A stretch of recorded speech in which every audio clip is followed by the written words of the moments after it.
కొరింథీ పత్రిక, మొదటి కొరింథీ పత్రిక 4వ అధ్యాయం 8వ వచనం.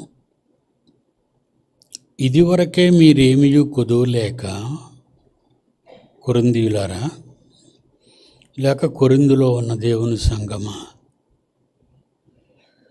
ఇదివరకే మీకేమియూ కొదువలేక తృప్తులైతిరే, ఇదివరకే ఐశ్వర్యవంతులైతిరే, మమ్మును విడిచిపెట్టి మీరు రాజులైతిరే. అవును, మరి మీరు రాజులైతే నాకు సంతోషమే. అప్పుడు మేమును మీతో కూడా రాజులు మగుదుము కదా.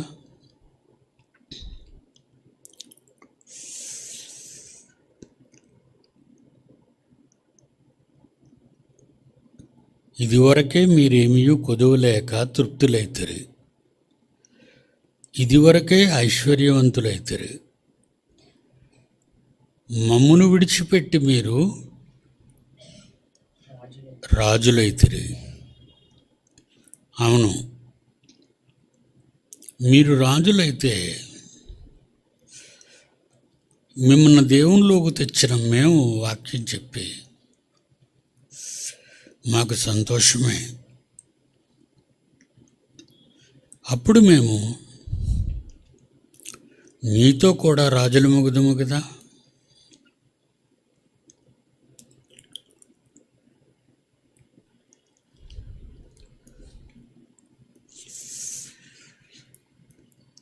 ప్రకటన గ్రంథము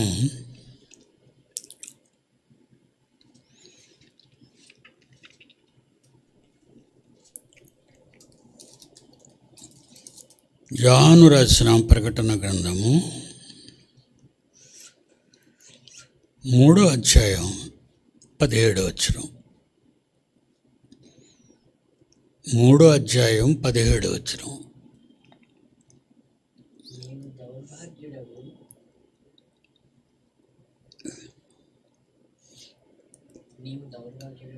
నీవు దౌర్భాగ్యుడవు, దిక్కుమాలిన వాడవును, దరిద్రుడవును, గుడ్డివాడవును, దిగంబరువై ఉన్నావని ఎరుగక నేను ధనవంతుణ్ణి, డబ్బు బాగా సంపాదించాను, నాకేమీ కొదువ లేదని చెప్పుకొనుచున్నావు. అంటే 8వ వచనంలో ప్రకటన గ్రంథం 4వ అధ్యాయం కొరింథీయులకు రాసిన మొదటి పత్రిక 4వ అధ్యాయం 8వ వచనంలో వీళ్ళు అహంకారులుగా ఉన్నట్టుగా మనకు కనబడుతుంది. ఆ వచనంలో సంఘం ఎలా ఉంది? మేము చాలా గొప్పోళ్ళం, డబ్బున్నోళ్ళం, పేరున్నోళ్ళం, రాజులు, ఏమీ లేనివారే ఎక్కువగా ఇలా చెప్పుకుంటారు. ప్రతి వాళ్ళు అండి.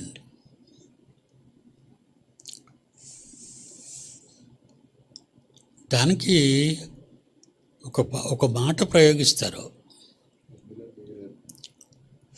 వేరన్నా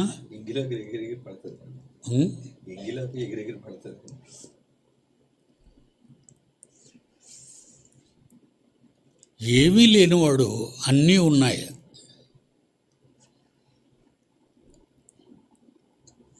వీళ్ళకి సెల్ఫ్ కాన్ఫిడెన్స్. ఆకులో అన్నం ఉంటే ఎగరదు, తినేసిన తర్వాత పారేస్తేనే ఈ ఎంగిలాకు గాలికి ఎగురుతుంటుంది. ఎక్కువ మనుషుల్లో గొప్పలు చెప్పుకుంటారు వాళ్ళు. గొప్పలు. చాలామంది మన క్రైస్తవుల్లో కూడా, నాకు తెలుసున్న వారిలో, నేను మాట్లాడిన వారిలో వాళ్ళకి వాళ్ళే గొప్పలు.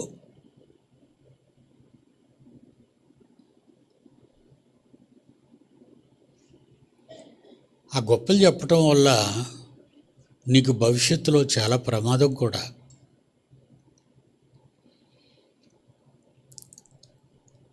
మా ఆయన జీతం ₹1,00,000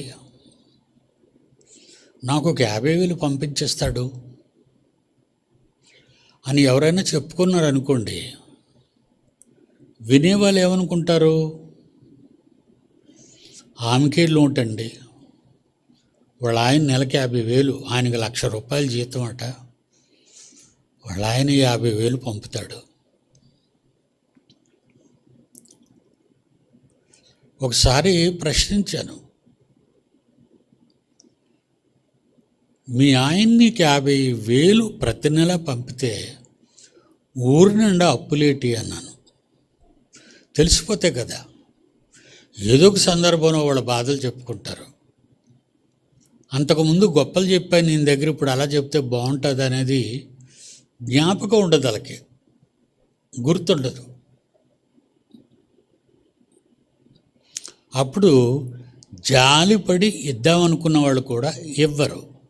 ఎందుకంటే ఆవిడికి చాలా ఉందండి అవసరం లేదు.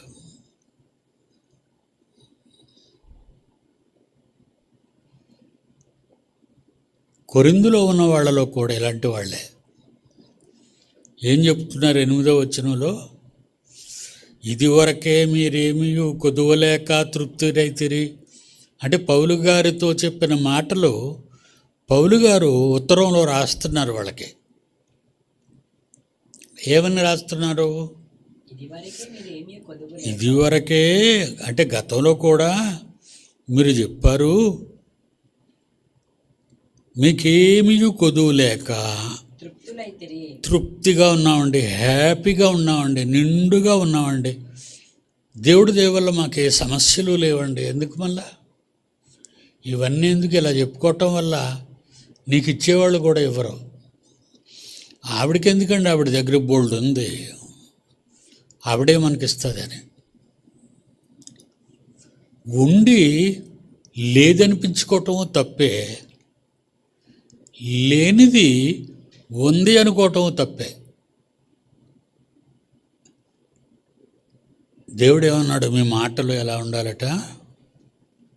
ఉప్పు వేసినట్టుగా ఉండాలి. మీ మాటలు ఎలా ఉండాలి? ఉప్పు వేసినట్లుగా ఉండాలి. అంటే రుచికరంగా. ఎంత రుచికరమైన కూర వండిన ఉప్పు లేకపోతే చప్పగా ఉంటే తినలేం కదండి. అందుకే మీ మాటలు ఉప్పు వేసినట్లుగా ఉండాలి.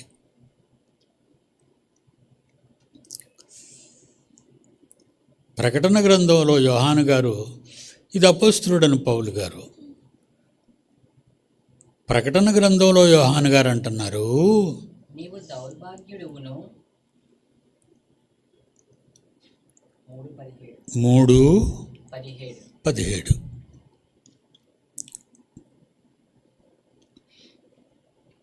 ఏమంటున్నాడు? నీవు దౌర్భాగ్యుడవు, దిక్కుమాలిన వాడవు, దరిద్రుడవు, కళ్ళు కనబడవు నీకు. అదే అంటాం కదా, కళ్ళు నెత్తి మీదకి వచ్చాయని. నీకు కళ్ళు నెత్తి మీదకి వచ్చాయంటారు ఎవరైనా. కొంతమందికి పెద్దవాళ్ళు అంటారు అనుభవం మీద, వాడికి కళ్ళు నెత్తికి వచ్చేరా, ఎవరి మాట విండు. మనం వాడుకునే పదాలే ఇవన్నీ. వాడికి కళ్ళు నెత్తి మీదకి వచ్చాయి, ఎవ్వరి మాట వినడు.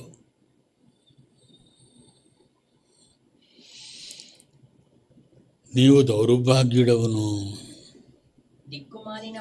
దిక్కుమాలిన వాడవు, దరిద్రుడవు, గ్రుడ్డివాడవు, దిగంబరుడువై ఉన్నావని, ఈవెన్ బట్టలు కూడా నీకు లేవనే సంగతి నీకు తెలియక నేను ధనవంతుడిని, డబ్బులు బాగా సంపాదించాను, నాకేం కొదువు లేదు చెప్పుకొనుచున్నావు.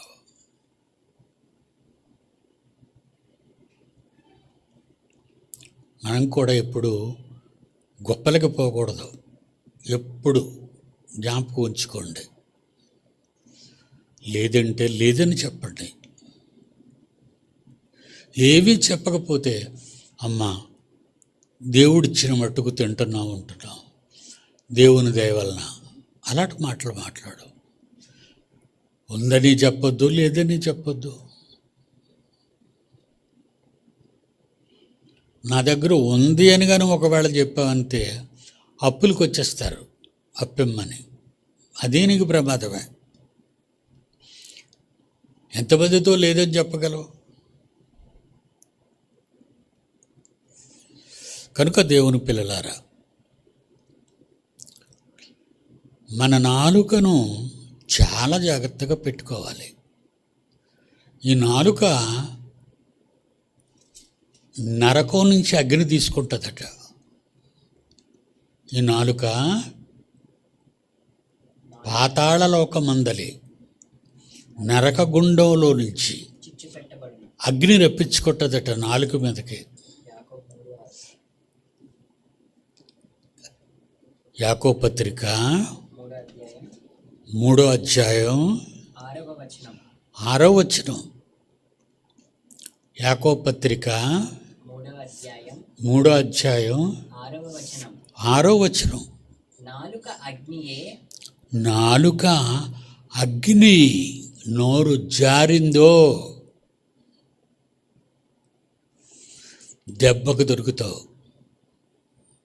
నాలుగు కదా దాని ఇష్టం వచ్చినట్టు నేను ఆడించగలను అని నువ్వు అనుకుంటే, ఏ కాని మాట నీ నోట వచ్చినా అడ్డంగా దొరుకుతావు నువ్వు. కనుక మాట్లాడేటప్పుడు ఆచి తూచి మాట్లాడాలి, ఆలోచించి మాట్లాడాలి. ఏమీ లేకపోతే ఏం మాట్లాడకు, మౌనముగా ఉండాలి. ఈ మౌనముగా ఉన్న వాళ్ళ దేవుడేమన్నాడు? జ్ఞాని మౌనముగా ఉండును. నువ్వేం మాట్లాడకపోతే చూసేవాళ్ళు నిన్నేమనుకుంటారో తెలుసా? ఆయన జ్ఞానండి, ఆమె అనవసరంగా మాట్లాడదండి, ఆమె జ్ఞాని. ఇన్ని మంచి మాటలు నీ గురించి రాయబడినా ఆ మాటలు నీ జ్ఞాపకాలలోనికి రాక, చెప్పిన మాటలు సరిగా అర్థం చేసుకోక, వినలేనట్టుగా వెళ్ళిపోతే మీరు ఈ క్లాసులకు రావడం దండగే, వినటము దండగే, పోవటం దండగే. పిల్లాడు బడికి వెళ్ళి పాఠాలు నేర్చుకోవాలి. నేర్చుకోకపోతే ఎలా?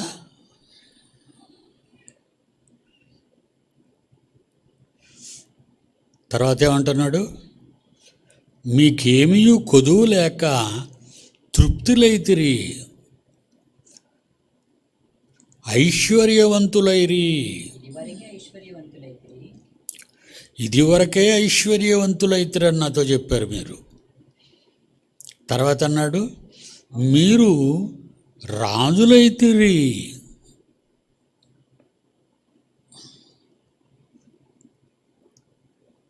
పౌలు గారి మాటలు ఎలా వినబడుతున్నాయంటే మనకి, సరేలే బాబు, నువ్వు రాజు అయ్యావు, మంచిది అంటే దీన్ని కమ్మగడుతున్నారు, నిన్ను పొగడ్డం కాదు, నీకు కమ్మగడుతున్నారు వాళ్ళు. నేను చాలామందితో కొన్ని విషయాలు చెప్తాను. నీవు అప్పు చేసే ముందు, ముఖ్యంగా క్రైస్తవులు, మరి హిందువుల కంటే మీరు దేనిలో గొప్పోళ్ళు? చదువుకున్న వాళ్ళకంటే మీరు ఎందులో గొప్పోళ్ళు? లోకంలో బుద్ధిమంతులైన వారి కంటే మీరు ఏ విషయంలో బుద్ధిమంతులు?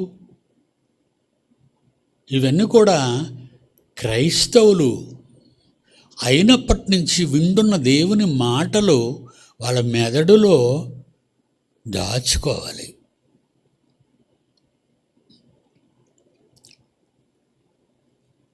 కొంతమందికి ఇంగ్లీష్ రాకపోయినా ఆ ఇంగ్లీషులో ఆ పదానికి అక్షరాలు, ఇంగ్లీష్ అక్షరాలు రాకపోయినా అప్పుడప్పుడు మనతోనే చాలా రిచ్గా మాట్లాడతారు. ఎంత రిచ్గా మాట్లాడతారంటే, మీరు చాలా ఎక్స్ట్రాడినరీగా ఉన్నారండి, అదొకటే వచ్చు, ఇంకేది రాదు. వాళ్ళు మాట్లాడేటప్పుడు అప్పుడు మనం అనుకోవాలి, అబ్బా ఈవిడికి ఇంగ్లీషు బాగా వచ్చు. పొరపాటున అవతలావిడికి ఇంగ్లీష్ వచ్చేదని ఇంగ్లీష్ మాట మాట్లాడింది అనుకో, నువ్వు నాలుగు బయటికి చాపేయాలి. దానికి తర్వాత పదం నీకు తెలీదు. అందుకే అనవసరంగా ఇంగ్లీష్లో మాట్లాడకు.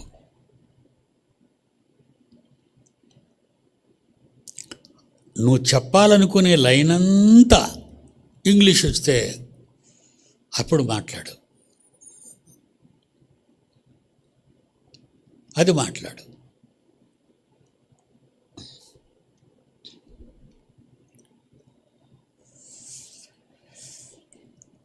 ఇక్కడ ఏమంటున్నాడు? మమ్మును విడిచిపెట్టి మీరు రాజులైతారు. మీరు రాజులైపోయారా మమ్మల్ని వదిలేసి?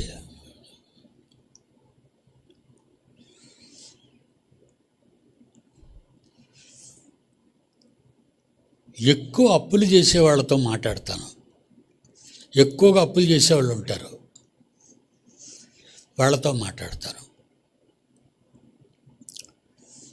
ఎందుకు ఇంత అప్పు చేస్తున్నావు అని అడుగుతాను. అంటే అప్పు తీసుకునే ముందు దానిని తిరిగిచ్చే అవకాశాలు నీకేమైనా ఉన్నాయా? బ్యాంకు వాళ్ళు లోను కావాలని వెళ్తారు అనుకోడు, మీరు మేనేజర్ కూర్చోబెట్టి అడుగుతాడు, మరి ఇన్ని లక్షలు అప్పు అడుగుతున్నారండి ఇల్లు కట్టుకోవటానికి, ఈ అప్పు ఎలా తీరుస్తారు? మీ వెనుకున్న ఆస్తులేంటి? స్థిరాస్తులు కానీ చరాస్తులు కానీ ఏమైనా ఉన్నాయా అప్పు తీర్చడానికి? ఇల్లుందండి అంట, నాకు మా ఇల్లుందండి. అప్పుడు ఆ పత్రాలు కావాలంటాడు, ఆ ఇంటి పత్రాలు పట్టుకురండి. దాని మీద ఏవైనా అప్పులు చేశారేమో అని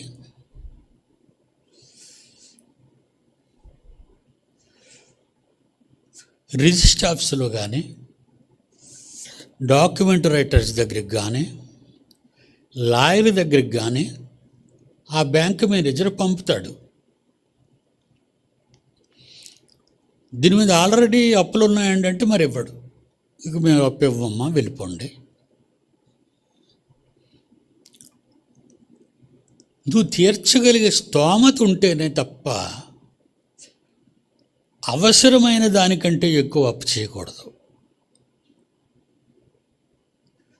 నువ్వు తీర్చగలిగే స్తోమత,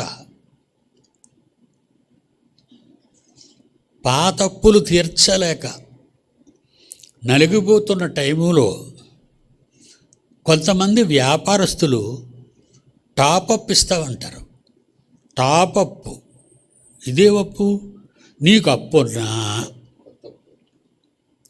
నీకు అప్పున్నా ఆ అప్పు మేము తీర్చేసి నీకు కొత్త అప్పు ఇస్తాం. అప్పులకు అలవాటు పడినోడికి పండగ. అప్పులకు అలవాటు పడతారు కదా, వాళ్ళకి సందడి అప్పు.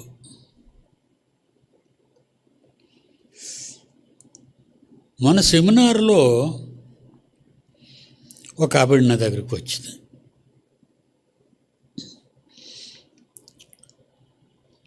డాడీ, నేను ఉదయం వెళ్ళి సాయంకాలంకి వచ్చేస్తాను. దేనికమ్మా? సెమినార్ టైం క్లాసు జరుగుతున్నాయి, నువ్వు తెల్లవారితే పాఠాలు చెప్పాలి. లేదు డాడీ, వెళ్ళొచ్చేస్తాను తప్పనిసరిగా. ఎక్కడికమ్మా తను వెళ్తానంటుంది మంచి టైంలోనంటే? డ్వాక్రా అప్పట. ఏమప్పు? డ్వాక్రా. ఉత్తిన ఇవ్వడట. అమ్మ ఉత్తినిస్తారా? అదే అంటే కాదండి, ఇన్స్టాల్మెంటే. ప్రభుత్వం మారగానే కొంతమంది మంత్రులు మీ డ్వాక్రా అప్పులు బాకీ ఉన్నవన్నీ కొట్టేస్తున్నాం అంటాడు. అదండి వీళ్ళ సద్దడి. 1,00,000 నుంచి 2 లక్షల నుంచి ఇంకా ఎంత ఇస్తే అంత అప్పు తీసేసుకుంటాం, తీర్చినంత తీరుతాం. ప్రభుత్వం మారిందనుకోండి, కొత్త ముఖ్యమంత్రి వచ్చాడు అనుకోండి, మహిళలకు మంచి శుభవార్త అని పేపర్లో న్యూస్ వచ్చి మీ డ్వాక్రాకున్న అప్పులన్నీ కొట్టివేయటమైనది అనగానే పొంగిపోద్ది. ఇలాంటి టెక్నిక్స్ ఉపయోగించుకొని తిరుగుతుంటారు. అంటే అప్పు వస్తుందని తీసేసుకోవటమేనా?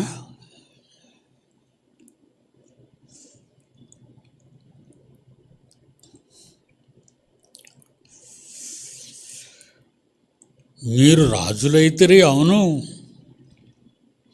పౌలు అంటున్నాడు. మీరు డబ్బున్నోళ్ళు అయిపోయారు, అవును.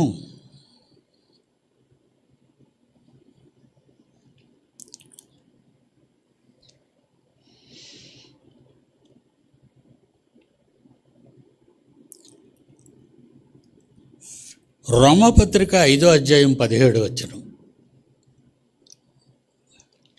రోమాపత్రిక 5వ అధ్యాయం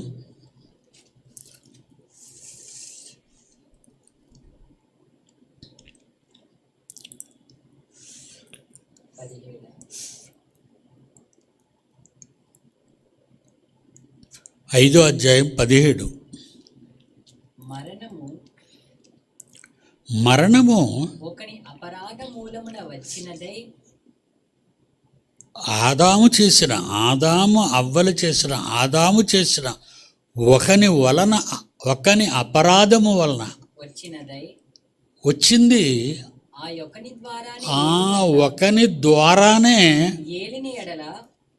అది ఏలుతుంది తన సంతానంలో వచ్చిన వారందరినీ.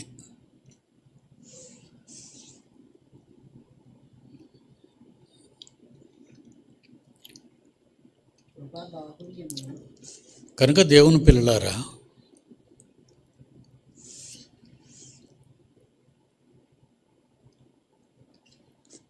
నాకు ఆస్తి వచ్చింది,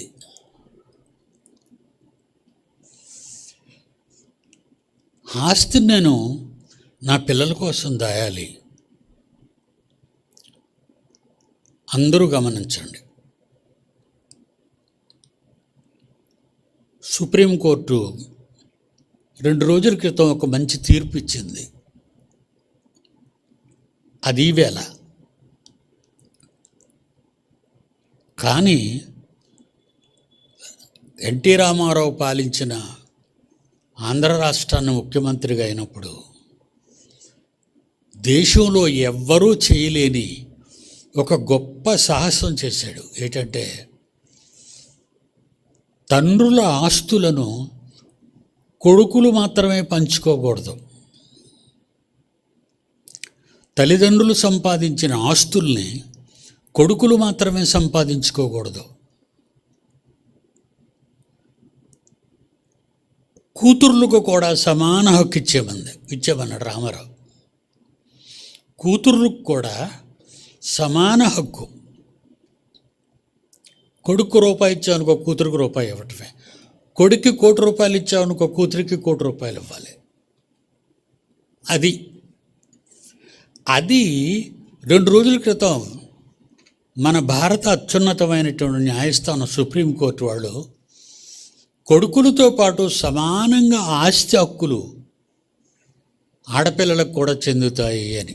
కనుక మీరు ఎవరో ఆడపిల్లలు మీ తల్లిదండ్రులకు ఆస్తుంటే మీ అన్నదమ్ములు మోసం చేయకుండా చూసుకోండి. మిమ్మల్ని ఉంటే, లేకపోతే వాళ్ళు ఏం చేస్తారు? అలాగా ఆదాము చేసినటువంటి ఒక్కని వలన ఒకని అపరాధం, అప్పు, పాపం, శిక్ష, ఒకని అపరాధం, అప్పు, శిక్ష, ఒకని అపరాధం